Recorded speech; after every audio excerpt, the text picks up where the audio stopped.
All right, I think we're going to go ahead and get started if everyone's ready. We'll give a little bit of time in these introductions and with the overview to allow for more people to join in before we actually get started with the presentation.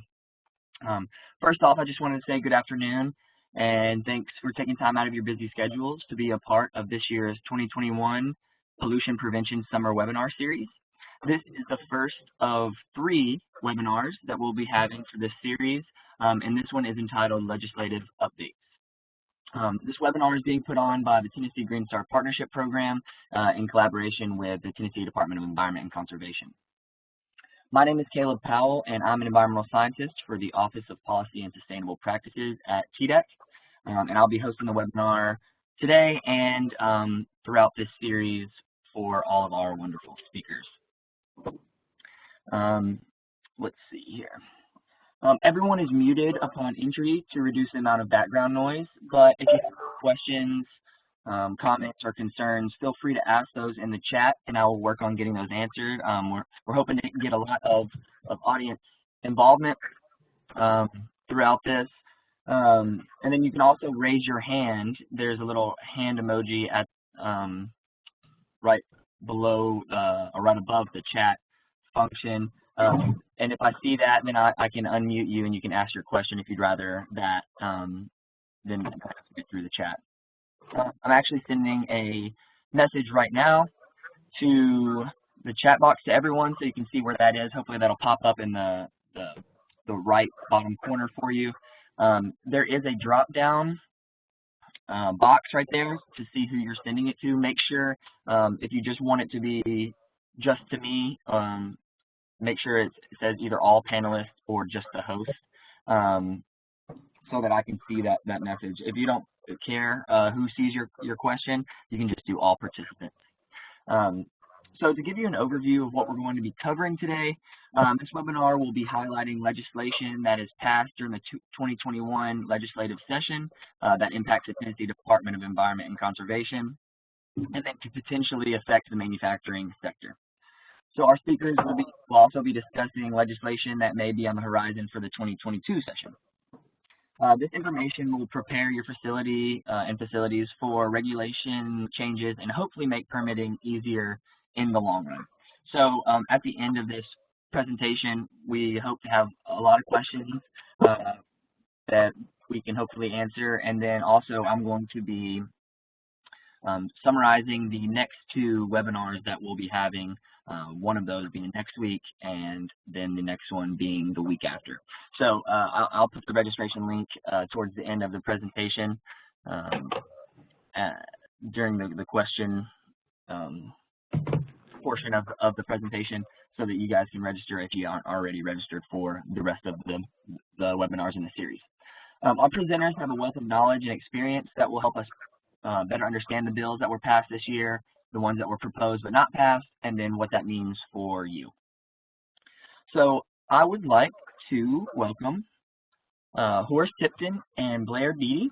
They are both legislative liaisons for the Tennessee Department of Environment and Conservation. And so I pass it over to you, Horace, so you have full control. But I thought what would be nice is if you could start out by talking about TDEC's legislative functions and then how you guys work with the legislators, and then we can follow right up into the bills that have passed. So, hand it over to you.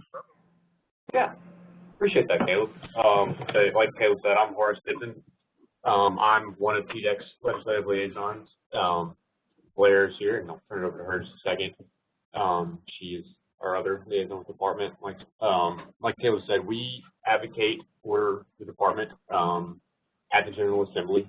Part of what we do is we'll work on a couple of administration bills every year. Those are bills that our department writes, legislative changes that we're advocating for. And we also work with, I imagine, a lot of y'all, stakeholders on legislative changes that other people are seeking. Work with y'all there. A lot of what we do, though, is monitor legislation that's going through, just watching bills that might have an impact to our department or stakeholders around our department. So what I thought I'd do, like Caleb said, is just to kind of run through some of the highlights of the last session, and then open it up for questions from there and just kind of have more of a discussion there. That's what y'all are up for. So yeah, let's start with our admin bills. Blair, do you want to kick us off?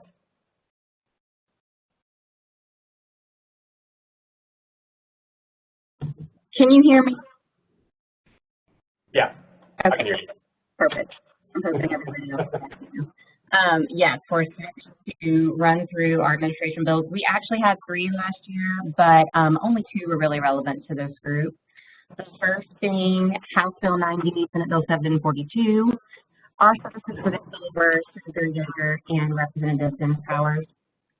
The bill basically rewrote the Surface Mining Coal and Reclamation Act, which we refer to as MACRA, and made amendments for TDEC to be given primacy over surface coal mining regulation in the state. For those of you who may have been tracking coal mining in the state for a while, this bill passed in 2018 that directed the governor to pursue primacy.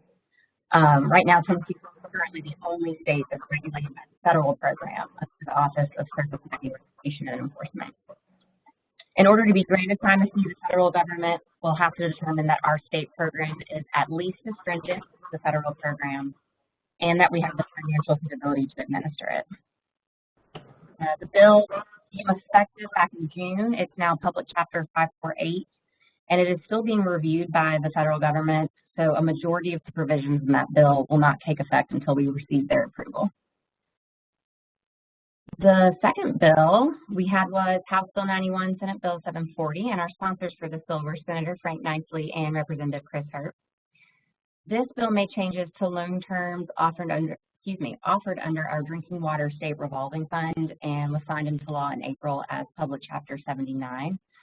If you're not familiar with this program, the loans offered under the Drinking Water State Revolving Fund are administered jointly by our TDEC Division of Water Resources and the Tennessee Local Development Authority. They provide technical assistance and low-interest loans to community public water systems operated by eligible entities across the state of Tennessee. Entities could include cities, counties, municipalities, and water authorities. And the loans can be used to fund multiple aspects of drinking water infrastructure projects, including everything from planning, design, to construction. Before this legislation was passed, any applicant could elect a loan term of up to 20 years if approved. And if an applicant was determined to be quote-unquote disadvantaged, they could elect up to 30 years. Now that this bill is in place, or this law is in place, I should say, those loan terms have been extended to 20 years to 30 years and from 30 years to 40 years. So those buckets got a 10-year extension. And these changes also align our Tennessee state law with changes that were made at to the federal America's Water Infrastructure Act. Short and sweet, the reason we thought this was a great idea was 1, it aligns with federal law, and 2, we're hoping that by providing longer-term financing options to these entities that we can increase access to drinking water across the state, particularly in the rural and disadvantaged communities. And that's all I have on these 2 administration bills. If anybody has any questions, I'm happy to try and answer them or take them down and get back with you.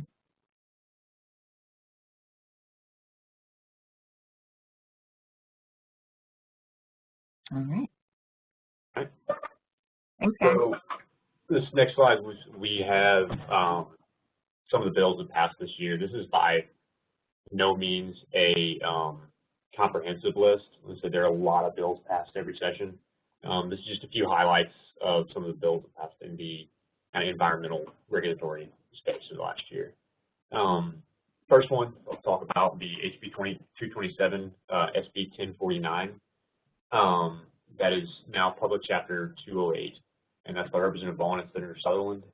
The purpose of this bill is, or the intent of it is to ensure that dollars that are spent on in-loop fee mitigation for construction projects go towards that mitigation. Those dollars actually get into the ground.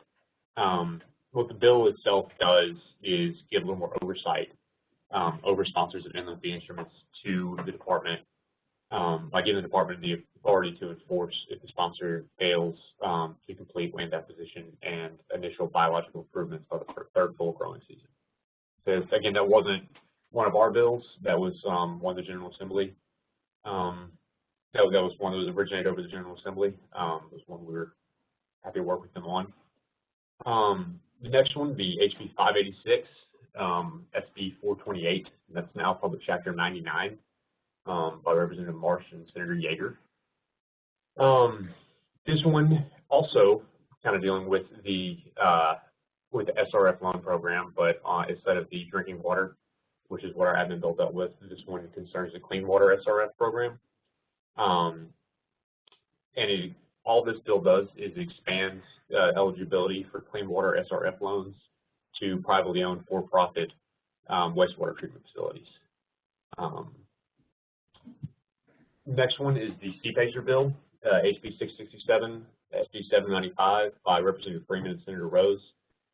This creates a commercial property assessed clean energy and storm resiliency program, and it allows local governments to voluntarily opt in, which will voluntarily opt in to implement the program at the local level, which will allow commercial property owners to obtain low-cost, long-term financing for energy efficiency and renewable energy, water construction, resiliency improvements, both for existing buildings and for new construction.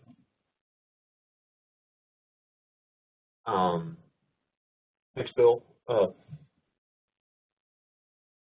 excuse me, I skipped one there. Next bill I'll talk about would be HB 1144, or SB 790, now Public Chapter 7. I think it's Public Chapter 790. It's by Representative Grill and Senator Wally. This one will require TDEC to promulgate some rules that sets out a system of incentives for beneficial reuse of wastewater. Those are a set of rules that we're currently working on. So if that's something that concerns you, we'd be happy to get in touch with you about it. And those are kind of on the horizon right now, kind of in the works. Next one, the HB 53, SB 26 by Representative Marsh and Senator Yeager, and that's Public Chapter 158.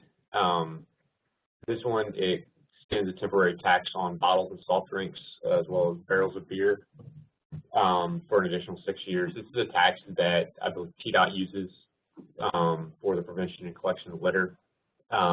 It provides some needed funding for them in order to maintain those programs that keep our highways clean. The last one of the bills that passed this last session that I'd like to highlight here would be HB 78, SB 746. This was our colleagues in the Department of General Services admin bill. This is one that they brought.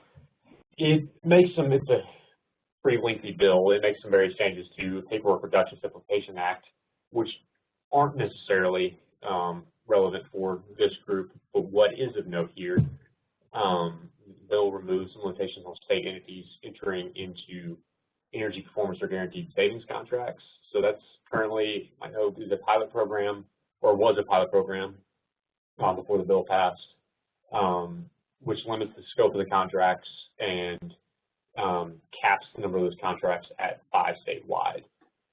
This bill would remove those limits on the activities and would remove that cap and would make it no longer a pilot project. Yeah, like I said, that's about it for the highlights. Again, it's by no means comprehensive, but it's those are the highlights of kind of what happened this last session. So, there you go. Back to you, Blair. Okay. So these are some bills that were proposed last year, and some of them got some traction, some more than others. But I would not be surprised to see all three of the ones we're going to talk about come back and be brought back up at committee in 2022. This first one, I don't think I can explain it any better than it is written there. I think what we understand is that this stems from a situation with a local church in Senator Gardenhire, Representative Carter's district. that was the property was completely damaged after the tornadoes of last year. And so this bill was in response to that. And I've got to be honest, in this moment, I cannot remember what else I wanted to say about this. But if anybody has any further questions on this one, I am happy to get back with you on some details. The second one, sponsored by Representative Dixie and Senator Gilmore. This one, I believe it to be stemming from concerns around the Southern Services landfill here in Davidson County. The bill directs TDEC to come up with air quality standards specifically for hydrogen sulfide. This was something that we speculate would cost maybe hundreds of thousands of dollars to do, and a significant amount of time, and we would need to hire additional staff and resources to be able to do this. There are some states that have done it. A lot of them, the ones that have done it, did it several years ago. But there are no federal level standards for H2S, so it's difficult to come up with one on a state level. And it would affect more than just landfills. So if this bill comes back, you know, definitely something that we're willing to work with them on, but probably needs to be given a pretty hard look. Was there a third one on this for us? Ah, yes, another landfill bill sponsored by Representative Dixie and Senator Robinson. This, I think, was also, there's been some issues with and some outcry with landfills in both Middle Tennessee. Well, it's all over the state, really, and in every state. But this one changed the landfill buffer, and you can see it there in that first bullet. That's the big change that it made, which basically would end up making it impossible to site landfills across the state. It would push them into rural communities, but then, of course, you still have to consider soils and things like that, and whether the area even would be able to hold a landfill, which could lead to, one, us not having anywhere else to send waste in the state, and two, end up sending waste outside the state, which could result in a hit to county dollars from tipping fees. So just another one to look out for. Anything else you want to add to any of those for us? I don't think so. I think you covered them pretty well. The explanations are really good. I think, yeah, I'd love to open it up to questions if anybody has anything. I think the last main thing I'd say is that, you know, Blair and I are always here to take any questions, and we'd love to, if you ever have any questions about kind of what TDEC has on the horizon, or, you know, kind of something that might be going on. This information, a lot of it is also publicly accessible too on capital.tn.gov. And let's say you can, you know, look at what your legislator has going on, or what's going on kind of in your space. So. Yeah, thanks, guys. I have a couple questions that came in while you were speaking, and I think that sort of goes into what you were just talking about, Horace. It says, can you explain the functions of your office a little bit more, and how manufacturers or industry can access the legal division within the department? Sorry, you cut out for just a second, Caleb. Could you just repeat the question real quick? Yeah. It says, can you explain the functions of your office a little bit more, and how, like, facilities or manufacturers can access the legal division within TDEC? Well, so, yeah, we are actually within legal. I'm not an attorney. Blair is. We would be happy to put you in touch with our legal division. We office right next to them. Our legislative team is kind of a team within our Office of General Counsel. So we report to our General Counsel office. But yeah, work a lot with legislative liaisons from other state agencies, coordinate with them as an administration in our work over at the General Assembly too. So. Awesome. And So I want to go back to, let me see, I'm going to take the presenting capabilities real quick. And because there was a specific question that was to, I think, the one at the bottom right here, House Bill 1144. It says, what qualifies as wastewater reuse?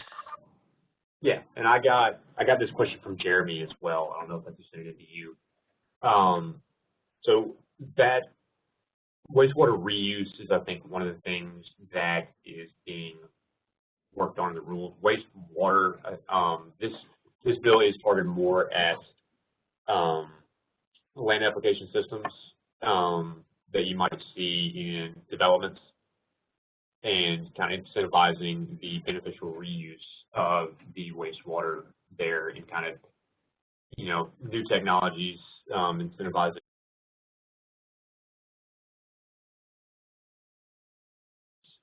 Blair, do you have anything you want to add to that one?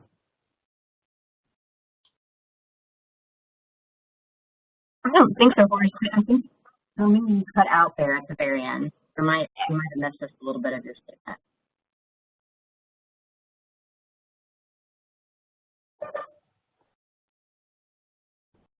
Sorry, presenting these online is always, there are always technical difficulties, I feel like. But like I was saying, it's geared towards wastewater facilities at some developments, and just incentivizing them to use kind of new and better technologies that might be out there. A lot of this will be defined in more detail in the rule. And again, once we have that, we'll be happy to talk in more detail about that. Kind of once we have those rules promulgated. So, or once we have it in a place where we can work on before we're promulgating too. Yeah, and I got a question about the slides being posted. I will share this presentation to everyone that attended, and you'll notice that where the different color of the House bill numbers, actually I've linked those to give a little bit more detail on these. So whenever you do receive that, make sure to check these links out. That will bring you to give you a little bit more information on these bills, or I guess laws. So I don't know, this is another question I just received. It says, do you think any of the ones that are proposed will affect manufacturers? So any of these, I know that two of them were mainly focused towards landfills, and then the first one that you guys talked about was talking about stormwater management. So the question was, do you think any of these that have been proposed, or any of the ones maybe that you didn't put on here that were proposed but not passed, do you think any of those will affect manufacturers going forward?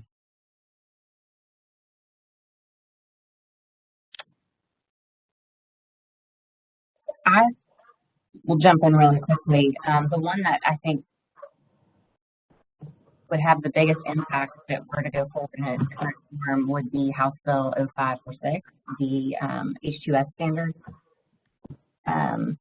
Since there are a lot of I assume manufacturing processing facilities out there that create H2S when they're going through their processes, not just something that's produced by landfills. I could see how if there were statewide standards for that, that could impact air pollution permits for them. And I'm sure I'm not seeing the direct tie with the House Bill 199, the stormwater abatement bill. But I would not be surprised if all three of these had some direct or indirect. I'm thinking they would all be more so indirect, except for the H2S bill. Yeah, just coming from just my mind, when it comes to the landfill locations, I think that every manufacturer and facility creates waste, and so if there's the further the landfill is from a facility, the transport costs. Yeah, the more cost and more logistics that has to be put into that. So I think that definitely is going to be something that affects manufacturing facilities. But Tennessee is full of of manufacturing, and a lot of our manufacturing can be found in these rural areas. So I wonder if this does get passed, next session, essentially some manufacturers might benefit from it, being out sort of away from things, but closer to where their facilities are. I know that probably more people will, not benefit than benefit, but it's just fun to sort of think about how that it will affect our manufacturing sector. I had another question. It says, will there be public comment for this if it moves forward? I'm not sure what they mean, this, but if they're talking, I have a guess on that. If they're talking about the rules in concern to HB 1144, yes, it would go through the regular rulemaking process and have a public comment period. I think that's answering the question. I'm not entirely sure.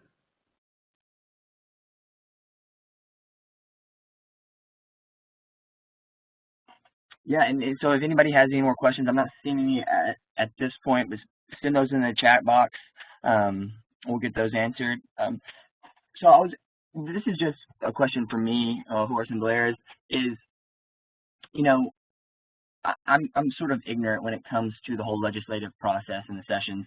Could you sort of give me a dumbed down version of how all this works? Like whenever with the administrative ones that sort of come from our department, how does that come into play, and how do public comment?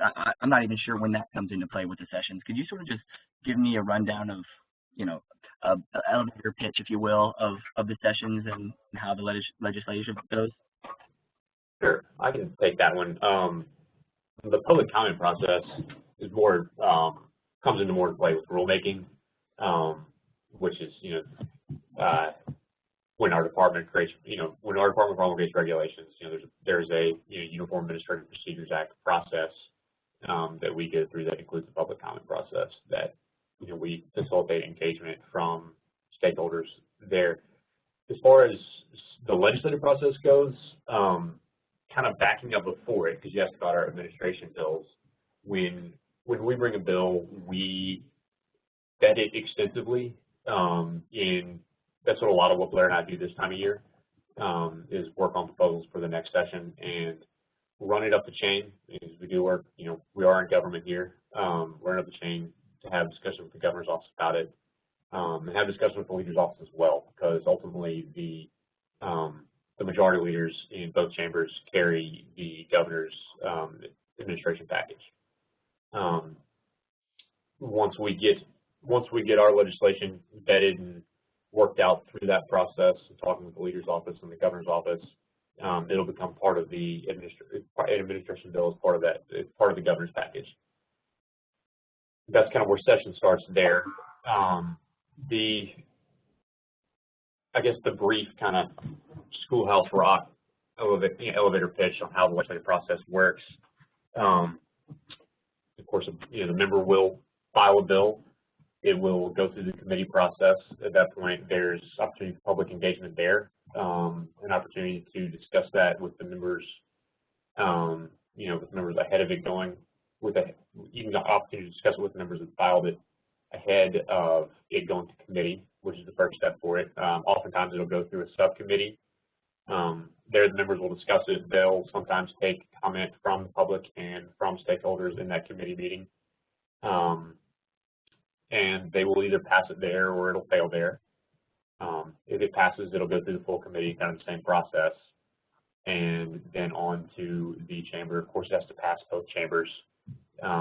Generally in Tennessee, it's not the same way at the federal level. It's not the same way in other states, but generally in Tennessee, they'll file bills concurrently. So there'll be a House and Senate bill moving at the same time, which makes it a lot of fun for Blair and I, because a lot of times those bills will move on the same day in both chambers, and it's so much fun to be two places at once, or three, or four. But yeah, so that's kind of the rough overview of it. Yeah. What did I miss, Blair? I think you got it. All right. I mean, I think you really break down the amount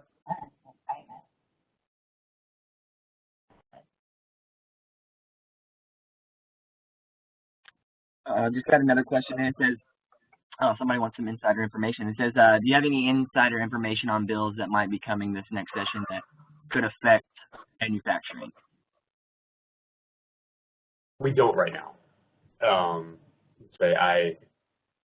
I don't know that I truly don't know anything on the horizon that will impact manufacturing specifically going into next session.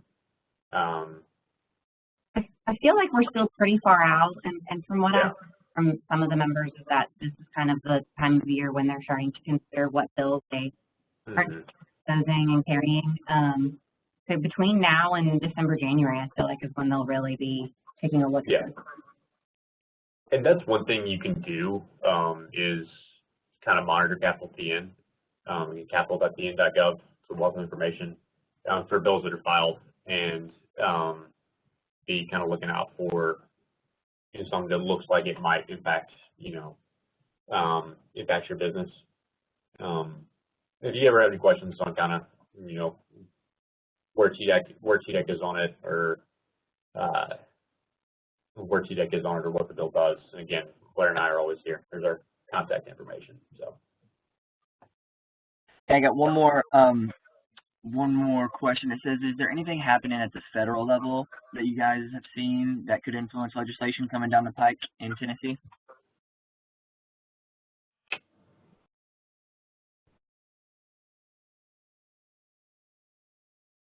In regards to manufacturing specifically, I don't know so much. Of course, there all the infrastructure dollars that are coming down. The infrastructure dollars that are coming down will of course kind of impact what we do at the state as far as at our department for a little while, administering some of those dollars that are geared towards the wastewater and stormwater infrastructure improvements. Manufacturing specifically, I don't know anything right now. Of course, I could be ignorant and Blair could. I don't know anything coming down from the federal government right now. So. Awesome, yeah, and just a resource that we have is Horace and Blair. Phil, I hope everyone takes advantage of reaching out to them if you have any questions of anything that they talked about today. Also, there's that capital.tn.gov that you can sort of be on the lookout for things that are happening. Also, whenever I send out, like I mentioned before, whenever I send out the presentation and the link for the recording of this webinar, there are links to each bill, and so that you'll be able to learn a little bit more about that. Now, I wanted to first off just thank Blair and Horace for taking time and talking to us about pulling together these bills that are passed and the ones that didn't, that we think that probably might come around again next year. I also wanted to thank everyone that registered for this. We couldn't have these webinars without having an audience, so thank you guys for registering and taking time out of your busy schedules. Like I mentioned before, this is the first of 3 webinars taking place for this year's 2021 Pollution Prevention Summer Webinar Series. Stay tuned and be on the lookout for the registration links and webinar invitations. I'm actually going to send in the chat right now, let's see, the registration links for our next one. This will be next week. There's a link for that. And that is going to be over the TDEC Air, Land, and Water Permitting Program updates. So basically we'll be featuring TDEC division updates on relevant state and federal level regulatory changes, programmatic changes that may be of interest, and any other relevant updates that our regulatory divisions may want to share with industry. So that'll be exciting. It'll be a perfect second webinar after this one. We sort of see what's happening in the legislation, and then sort of how TDEC is going to be changing some of our regulatory and stuff like that. So we will be having somebody from our Division of Solid Waste Management. We'll be having someone from our Division of Water Resources, and then someone from our Air Pollution Control. So it's going to be a very exciting and very info-filled webinar. That one's actually going to be an hour and a half. because there's just so much information there. And then also I'm putting in chat right now our third and final webinar. That is going to be over the Department of Energy's low carbon pilot project. We're going to have Department of Energy Advanced Manufacturing, the Advanced Manufacturing Office come talk about their pilot project. And then we're going to have a case study by Bridgestone Americas talking about CO2 emissions, because to give a rundown of that, buildings and manufacturing plants account for roughly 2/3 of the U.S. CO2 emissions, and so therefore they present a significant opportunity to meet the carbon reduction goals. And like many of you know, there's these corporate goals that are being put into place that you know can be hard to obtain. So hopefully that this webinar will enlighten and show a case study on how possibly you could bring that back to your facility and reduce those emissions and meet your goals. So like I mentioned before, the webinar recording and presentation slides will be available on our website. And if you have any further questions, my email is caleb.powell@tn.gov. I'll throw that in the chat box as well. If you have any questions that didn't get